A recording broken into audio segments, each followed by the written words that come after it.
Good morning, good afternoon, and good evening to all our subscribers who are joining us from different parts of the world. We welcome you to yet another exciting episode of the International Citizenship Talk, Season 1, Episode 5. Before starting the session, we would like to inform all our subscribers that this particular vlog is only meant for educational purpose. We do not recommend any individual or a corporate, and we also suggest you to kindly practice your due diligence before making any kind of investments. So, to start with, we have a very special guest again today with us, Ms. Mona Jalota, who's the founder and MD of Krypton Global Investments. Ms. Mona, welcome Hi. to our vlog.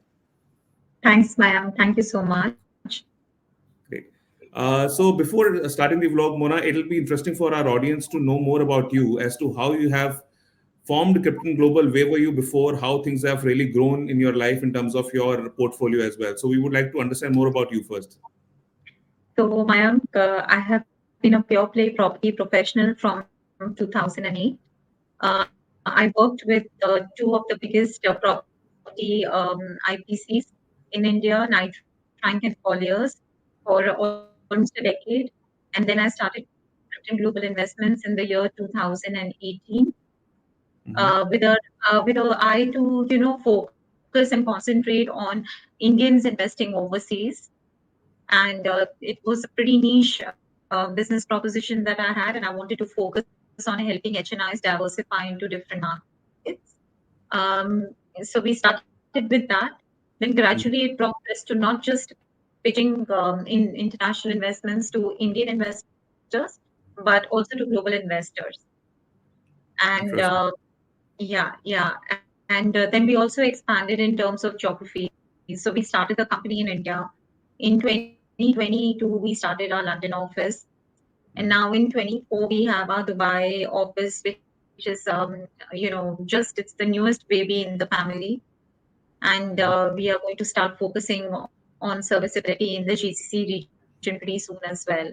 So Interesting. that's been kind of the expansion of the Krypton services across geographies.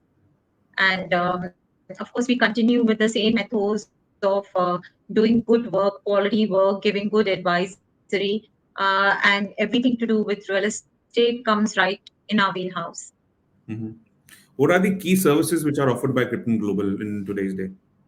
So today's day, the two main services are international property investments and scoping out the correct investments as far as international real estate goes, Mhm. or international realty goes. And the second is our second passport, which helps citizens become international, and all the ancillary services added with this. So whether it is tax, whether it is legal advice, tax compliance, just the softer nuances of handholding somebody who's giving up, who's migrating to a different country, or it's just the softer skills are also part of it. We do a lot of corporate Mhm. acquisition and dispositions as well. We also have real estate Mhm. portfolio advisory services where we help HNIs go through their portfolio and understand what is there to be maintained, what is there to be sold, how do we reach in the portfolio to get a better value and a better return on investment. So we offer a Mhm. multitude of services, everything focused on the international realty sector. Oh, okay. So specifically, when you talk about the international real estate, which all countries you are catering to right now, and which is the most preferred investment destinations by individuals, Indian individuals, to be specific? So earlier, of course, we cater to US, UK, Australia, Canada, parts of Eastern Europe. We Mhm. have several citizenship via investment programs, and the most Mhm. popular ones initially, of course, was the EB5 before it Mhm. became a little affordable. Then came a full wave of Portugal being the most attractive immigration destination. Then the authorities that we kind of curtailed some of that investment. Then it went on to Georgia, it went on to Estonia, East Africa, Austria, Switzerland. Mhm. All of these countries have somehow the other citizenship via investment program. So pretty much, Mhm. the flavor of the season is always something which is newly launched. It has some time till the government takes action and says, no, you cannot invest in this, real estate anymore, like how we saw happening with the Residency. the Portugal program. So popularity depends on what is the flavor of the season. But to a seasoned investor, somebody who Mhm. has studied the market and who is a secure and a conservative player and not very much risk taking ability, they would prefer something like Mhm. a mature program like Portugal, even though it doesn't happen via property investment, but there's a fund route in which investors can invest in. And also Mhm. that kind of gives us a lot of flexibility in terms of EB5 and what really do want to recommend to the customers, and depends on their budget. Uh, what is the decision going to cost them in terms of inheritance tax compliance, Mhm. legal? Have they dotted all the i's and crossed all the t's? Mhm. So yeah. Mhm. Interesting. So, what do you recommend? I mean, normally people do investments in real estate only because they want the option of citizenship by investment, or is it something which comes from the ROI point of view also at times? The ROI Mayank, can't be honest with you, the citizenship via investment programs are simply devised and specially made for that purpose to get citizenship via investment. Getting an ROI which is attractive plus getting the citizenship, it's like it's too good to be true. So even in certain cases, Mhm. when you are putting the money in a safe investment or a fixed bond, you may end up getting maybe 1.5 to 2% as a return, and that return will Mhm. easily be adjusted in all the taxes or all the cost of transaction that would happen in a program. So I would Mhm. heartily suggest that if you are getting or if you are participating in a citizenship via investment program, then keep the agenda and the goal very simple, which is to get PR and then citizenship. Don't try to Mhm. combine two products and expect, because you'll end up compromising some way or the other. So the investment Absolutely. property has to be something completely different from a citizenship property. That's my two bits on it. Okay. And now, since you're already based in Dubai, so Dubai has also started the long-term visas, which is for 10 years. So, are Yeah. you also catering to this particular market at the same time? Yeah. So of course, our initial interest in UAE is definitely to market our international products, which is our London homes, our Australia homes, our Canada homes. As you know, Dubai is also a very transient city. It does not offer citizenship. So many of the people who've been for 20 years, 30 years, or whose children have grown up in Dubai and now are heading off to universities and all, they would prefer to have at least one Mhm. base in the UK or in Europe or in US. And we need to keep that, in True. mind in a country like Dubai, where nationalities from all over the world are coming and understanding their options across the world. So yeah. Mhm. And specifically, when it comes to working with real estate developers, can you name a few developers who you are working currently with in terms of Middle East as well as other parts of the world, the famous ones? So in India, we work with Loda, we work with Prestige, we work with Oberoi, we work with a lot of Indian developers. In Dubai, Mhm. we work with again the usual suspects, the Damacs, the Danubes, the Emars. We work healthily in a lot of resale markets as well. In Mhm. we work with the Barrett's London, we work with Barclay Homes, we work with Regal Homes. So we are pretty much Mhm. connected with the developer fraternity across these three jurisdictions. Mhm. Interesting, interesting. So specifically, say for example, I'm an investor and I'm looking for an option and somebody to handhold me to do the investments. Why Krypton Global? Okay, we are extremely experienced. I have personally held on to the thought leadership space in international properties. We have a great team. Everybody's geared up for performance, and they have me as a mentor.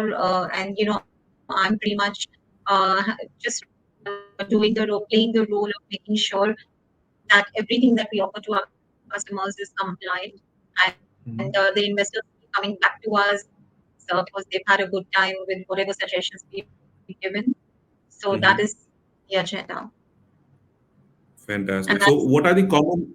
Yeah, I please. feel that global is a unique proposition because my people always tend to go on flavor of the seasons, flavor of the season. Sometimes they are promoting this, sometimes they are promoting that. But with me, it's been a 12-year long journey fully of doing international real estate and citizenship programs for engineering. True. So that carries some weightage and value. And, that's the USP of Krypton, that we offer customized solutions to our clients, regardless of whatever ancillary solutions are offered, along with the main solution of international property investment or citizenship.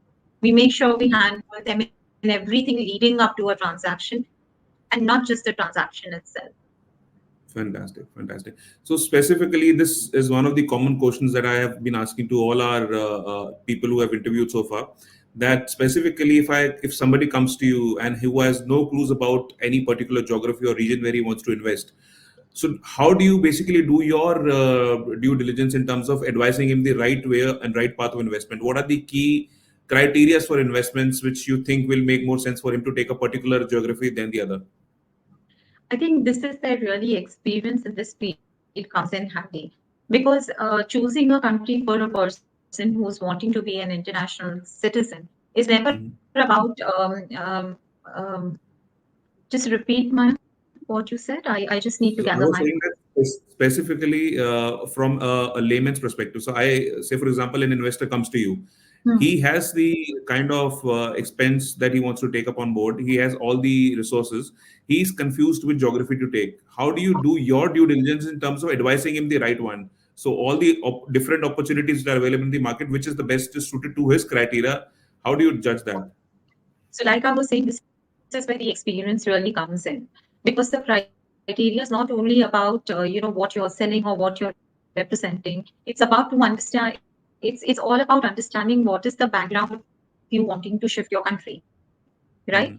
You come to me Hmm. not knowing where you want to go. Then, as a professional, it is my job to understand what your family situation is like, what your career situation is like. Are you a businessman? Are you are you a job holder?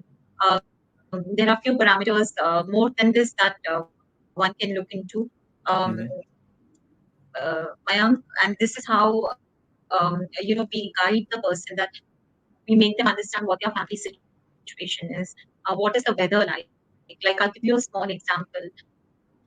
Once we had a family which was our client, and the elderly couple, the son put them in this fancy complex where their home was on the 32nd floor, and they were just not happy in the new house. And then the owners came to me and the buyers came to me and said that, Mona, we spent so much money on this apartment and we are just not happy. And it just took a small tweak of shifting them to a ground floor apartment where there was a garden, there was a mandir close by, and there was a mandir close by. And the buyer's old parents would go into the garden, walk around in the daytime, go to their mandir, enjoy that. That really changed the life of the buyer around. So sometimes it's just the economics of the decision, or sometimes it's just not based on your career. It depends a lot on your family situation as well, because you're not changing country just to do a job and then change it back. These are all decisions you have to take in a rush. So as an experienced advisor, for me, before I suggest any country to them, it is very essential for me to understand the fabric of their family, what are the goals and ambitions of the people who are actually wanting to change the citizenship, what are the goals and ambitions of the people who are actually wanting to change the citizenship, what do their children want to do, who are the dependents on them, who are the elderly dependents on them. Then it goes to what weather will suit the entire family, what will be more holistic, considering the Hmm. family situation. Last but not the least, it goes to the budgetary factor. Uh, of course, Hmm. you may argue and say that, Mona, after doing all this, if the budget doesn't match, how does it matter? What kind of due diligence you've done? But Maya, we've seen that Hmm. the international citizenship arena is a fast changing landscape. So it's always good to know what is your ideal option and then go for an option which is within your reach and which is a safer option to take now, if your ideal option for whatever reason is not actionable or doable at this. Hmm. So yeah, many a times you'll be surprised, 90% of my clients come to me saying, we don't want to live in India, we want to do something, we don't know what is good for us, what are our options? Mm-hmm. And that's where Mm-hmm. an True. experience consultation really helps them decide what will make them happy in their future relocation journey. Interesting. So, to start with, what are the common questions that comes to you when somebody comes to you with the eye of investing internationally and taking up residency and citizenship, or maybe taking up a real estate property as well? So, what are the common questions that comes to you once they are with you? This is So, basically meant for our audience to understand things better because these questions would be in the minds of people who are actually listening this to this vlog also right now. So, it's good at least we can discuss in detail. yeah, so regarding the property, the questions are the same, and trust me, I can't tell you that they haven't changed in the last 12 years of me doing this business. So where property Okay. is Hmm. concerned, the questions are the same. Why should I buy internationally? Why should I diversify? Hmm. Why should I pay so much because the rupee is so devalued in terms of international currency? How do I hedge my bets? How do I know I'm getting a good deal for my money? How do I know you've not hiked up the price to what the developer has said and you're pitching something to me? What are the legal compliances? How does it affect my inheritance? What happens to the tax? How do I send money abroad? I want to buy a property worth £1 million, but I only have $250,000 or maybe $1 million as a family of four. How do I plan my finances in a way where I get the property of my dreams and I do have to, and I follow the Hmm. RBI guidelines? As an Indian citizen, am I allowed to take mortgage outside? How can I circumvent the rule and still get mortgage outside? How do I Hmm. benefit from the depreciating value of the rupee? So I think these are very, very basic questions, and the simple answer also I will give for the benefit of the viewers watching this Hmm. blog, that international property investment earlier was a luxury, now it's a need. We must diversify our property portfolio. Just as people are hooked on to buying American stocks, American equities, European stocks, doing the whole trading game, property is a no-brainer investment. Always internationally, you not only benefit from every time the rupee devalues, you benefit from the currency aspect of it. That's the Hmm. least important reason to purchase a property abroad. You make an asset in a different part of the world. You enjoy the lifestyle and culture. You enjoy the good rental returns of that particular area. You always have a home which your children can go, your grandchildren can go and enjoy. As regards selling off the money, I would strongly advise everybody understand and read the RBI guidelines. The RBI is not Hmm. against you investing if you follow the procedure to the T. They have a lot of relaxations in the policies. They have a very, very open forum where you can actually go and discuss honestly with them that, hey, I want to buy this property. These are my funds, and this is how much I want to spend. You can ask for their permission. So, that fear that many consultants have put in the hearts of investors to say, hey, RBI is saying you can't do this, RBI is saying you can't do that. RBI is not saying anything of that sort. So, you need to understand the rules properly. Go to an experienced consultant. Just plan your journey. Nobody wants you to not have a home of your dreams. You just need to plan well. So Hmm. that's the kind of questions and answers that come on the real estate part of it. As you Hmm. say, citizenship Interesting. via investment. Hmm. It's a whole different arena of questions that get thrown around. So one is, I'm very emotional about India. There's nothing left for me in India, but I still don't Hmm. want to give up my Indian passport. What do I do?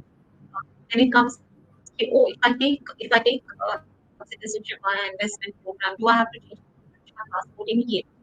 I only want to do this because I want visa to travel.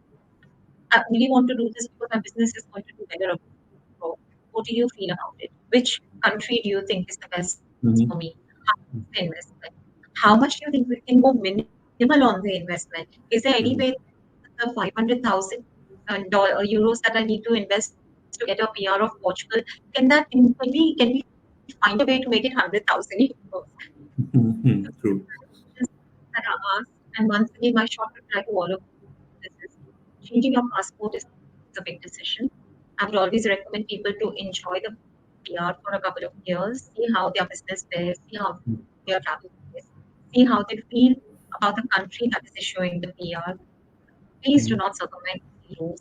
Pay the price that it takes. I mean, today you're getting citizenship of a European country with all its benefits and having a first world passport with all the ease of travel that you anyway was, which was a determining factor for you anyway opt for this. Mhm. So why would you want to, why would you do any kind of shortcut methodology when you're starting a whole new journey of life? So short answer to all of this is choose Interesting. your country wisely.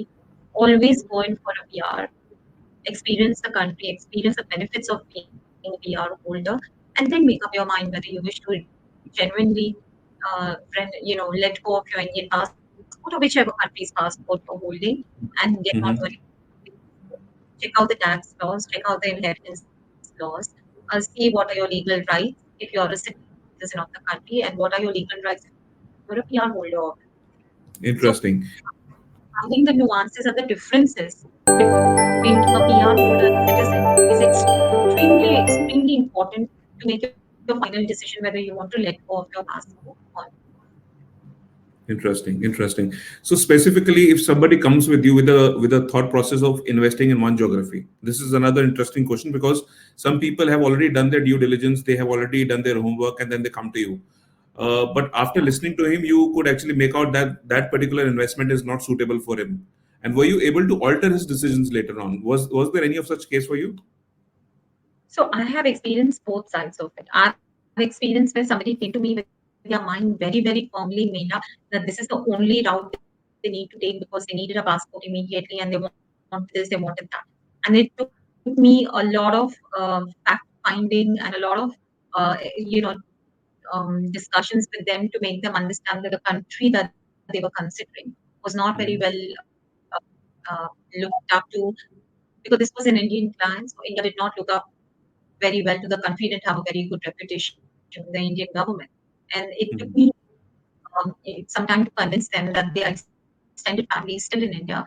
And if they want a passport, there are safer, better countries which they can apply to and not make up Mhm. their mind in a rush because they really didn't have anything going against them. It was a business decision.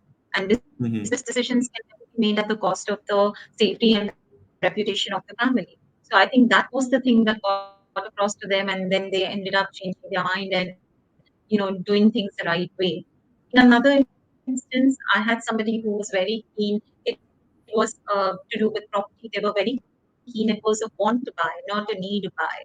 So to discuss whatever I told them about the markets being unstable Okay. and about how they could do their real estate investment in a more mature and stable geography, that is what they wanted. And they said, we are willing to risk up to 30% of our investment because we want to take a punt on that market. Now, when the client comes with that kind of mindset, a good advisor like me will always Mhm. encourage them. Because if they have evaluated their risk without me having to outline their risk to them, and they have made peace with losing up to even 30% of their capital, then all I can be is a supportive partner and try to mitigate their exposure as much as I can, you know. True, true, true, true. Okay, now the last part of it. What are the basic checklist that you basically would like to the audience know about? I mean, using or practicing their due diligence before making any kind of investments. What procedure they should follow, or what checklist they should follow before doing any investments? See, I think right now, the audience is so mature and so intelligent. You have Google, which gives you information on almost everything. So what I can do is I can highlight a few headlines that perhaps they need to research on their own and then take a second opinion from an expert. Like number one headline should be the country, economy of the country, the social Mm-hmm. standing and the social infrastructure of the particular country. What is their law enforcement Mm-hmm. like? What is their medical aid like? What is their cultural habitat like? Are they open to having people of different nationalities living together? What is the social infrastructure of the country? Very, very important. What is the real estate market? How has it performed in the last 5 years? Is it an end user market or an investor friendly market? What are the kind of taxation and legal rules that apply to international investors and not the local investors? What is your organizational structure? option to ask for help. If suppose you're stuck in an investment, the builder has reneged, where can you go? What are your options? And how supportive is the country's legal infrastructure to help international investors um, safeguard their investment in that particular country? So I think these are a few broad headlines that people should understand. Climate plays a very important role. Medical infrastructure, I cannot stress enough Hmm. how important is medical infrastructure in any country that you wish to even invest in or even rehabilitate yourself. How important is that? Again, the legal Hmm. infrastructure, how much does it protect your rights? Whether even if you're not a citizen, what kind of rights do you have in that country? Because if you have zero rights as an international investor, then you need to think that what is my recourse? If tomorrow things don't go my way, what am I going to get out? Who's going to help me? Hmm. So I think these are a few questions that one Exactly. needs to consider. Interesting. So the last part of this session is that there is one interesting notion which I have seen over the years, that whosoever who's even is looking for a working visa, they think that residency and citizenship investment is one part of it. So can you give more clarity to people who are watching it? Because that's a very, very, very common question that we have been facing for a long, long time now. I don't think jobs and residency via investment has anything to do with each other. See, the whole basic premise of residency via investment is investment means you're wealthy enough to park a minimum of $250,000 to maximum of $1 million in a different country. There are certain Hmm. in the laying out the red carpet for the job market for you. This is usually for Hmm. businessmen who want to, or entrepreneurs, or people who want a more holistic infrastructure to make their ambitions come true, and not job seekers. Job seekers have so many different programs. They have equal amount of options in Europe, in US, in Australia, in Canada, which have nothing to do with investment. So I would very much recommend that job seekers look at the job route of getting into a country and not residency via investment. Because trust me, the corpus that they would True. need in a new country if they were doing a job, they rather hold that corpus and use it Hmm. wisely in the next 2 to 3 years in a new country till they establish themselves, rather than park it in a residency via investment program Hmm. and then get disappointed because there's no red carpet laid out for people for jobs. No matter what you do, what you invest in, So be cautious is Interesting. say. Yes, true. Thank you so much, Ms. Jalota. It was lovely having you with us. This was one of the best sessions that we had. In fact, we have answered a lot of questions which are pretty common among people who are watching this particular vlog. We always recommend, again, I'm saying this, kindly use and practice your due diligence before making any kind of investment decisions. It is your hard earned money. You should practice it very, very rigorously. And please do not forget to subscribe and like this channel, and also press the bell icon for more such interesting videos. Thank you, Ms. Jalota. Thank you so much. Bye bye. Bye bye.